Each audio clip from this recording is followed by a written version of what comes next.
Bom, a minha fala então é cuidar do cuidador, cuidar de muitos, né? Pode passar.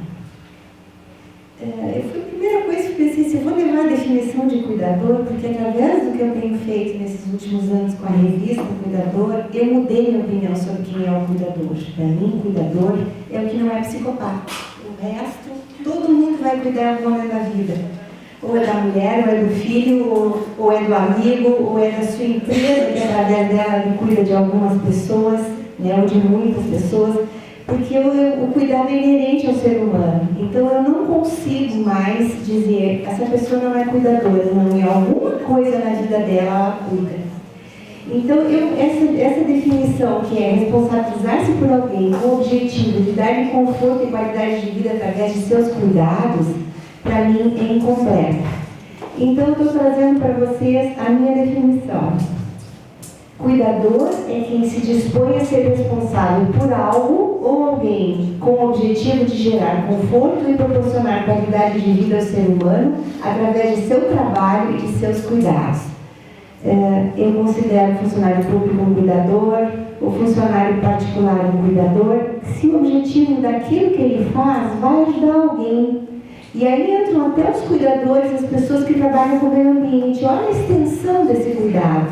Então não tem para mim essa diferença mais do que porque todo mundo diz assim, quem é cuidador de idoso. E quem cuida de um deficiente é cuidador também, né? Parece que só existe cuidador de idoso, não é isso. Tá? Quais são as características fundamentais para ser um cuidador? Né? Empatia, respeito, amor ao próximo e a si mesmo, uma coisa tão antiga que vem desde lá, né, dados primórdios do ser humano, né, que é o autocuidado, que as pessoas deixam de lado. O acolhimento fundamental, se eu não olhar no olho e escutar, não existe acolhimento. E aí tem pessoas que trabalham e não sabem acolher. Valor à vida, pessoas, animais, plantas e meio ambiente, porque tudo.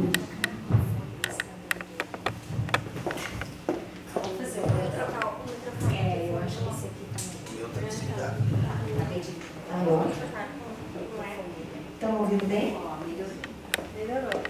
Bom, então as características são outras, né? São maiores, é mais do que cuidar de uma pessoa.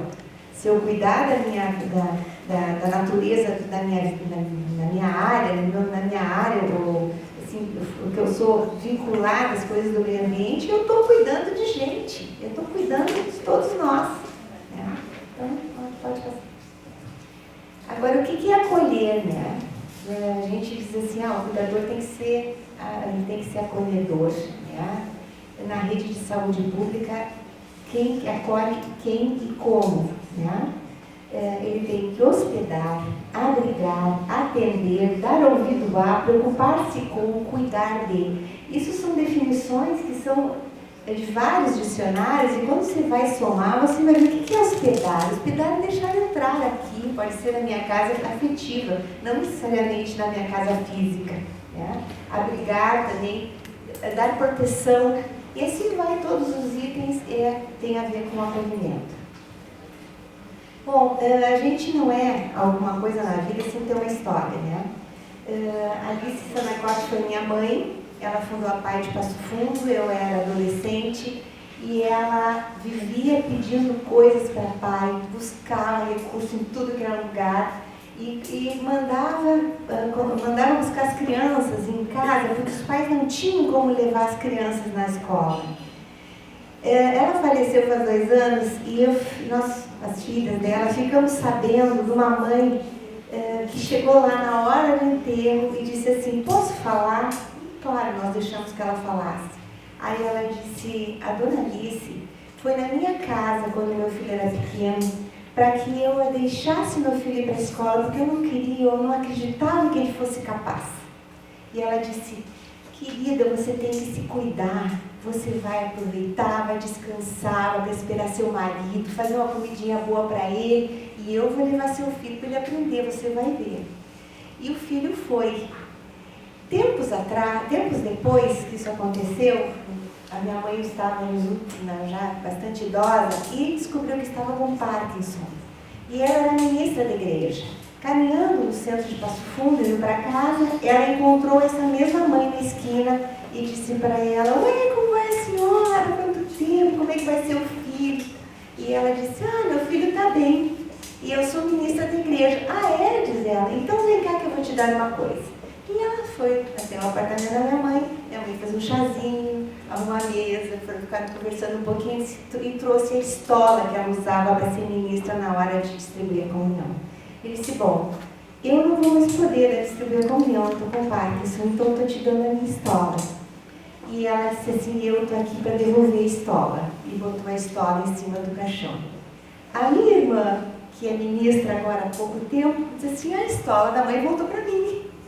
Então tem histórias que acontecem na vida da gente que a gente não sabe em algum momento por que aconteceram, mas que foram registros e movimentos que fazem com que a gente, como criança, percebesse aquele movimento de cuidado. Né? A minha mãe não existia assistência social naquela época. A minha mãe era assistente social da empresa do meu pai, ela que acolhia os funcionários, as mães, né? As mulheres, né? E os escutava. Então a gente tem isso de família. Alda Rodrigues Leite. Alda Leite Rodrigues. Né? Alguém conheceu essa pessoa? Ela foi fundadora da Faculdade de Fonoaudiologia no Rio Grande do Sul. Você conheceu? Você não conheceu? Bom, a Alda atendeu meu filho quando ele tinha 3 anos e me cuidou até morrer. Quando eu estudava na faculdade, eu me sentia culpada de deixar minhas crianças congregadas, porque eu tinha que ir, eu era responsável por 3 crianças. E aí eu chegava às 11 horas em casa, ligava para ela e ela me acolhia no telefone e me dizia assim, que eu nunca vou esquecer: ah, tu deve estar cansada, vai fazer uma sopinha com umas batatinhas, que batata faz bem, tem gosto de mãe, tem potássio, vai te ajudar. Depois tu vai tomar um banho bem quente, porque amanhã vai ser outro dia. A gente não pode nunca tirar a esperança da mãe. E assim a gente vai, e ela foi indo até ela morrer. Quando ela faleceu, quem é que ela tinha ao lado? Mães. Né? Tinha 2, 3 mães que continuaram acompanhando quando ela ficou muito mal e se foi. E assim, outras situações que ela contava para mim, né? Ela contava que uma mãe chegou para ela e disse assim: meu filho fica parado, fica olhando, eu quero levá-lo numa Índia que tinha de mão, nem sei como é que é o nome, para ver o que é que ele tem, porque me disseram que essa Índia faz milagres. E ela disse: leva, vai. E a mãe foi ela e o pai, e levaram o menino se sentou perto da janela e não parava de olhar, como é o autista quando está numa crise, né, ou quando ele é pequeno, que ainda ele é autista severo, né, que não desenvolveu, não conseguiu se comunicar bem. E o menino ficou o tempo todo olhando para a janela e olhando o céu.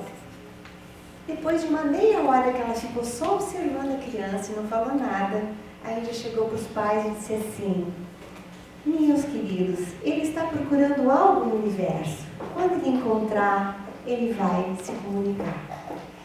Então ela tinha histórias assim de vida, de vivência, de esperança para todas as mães.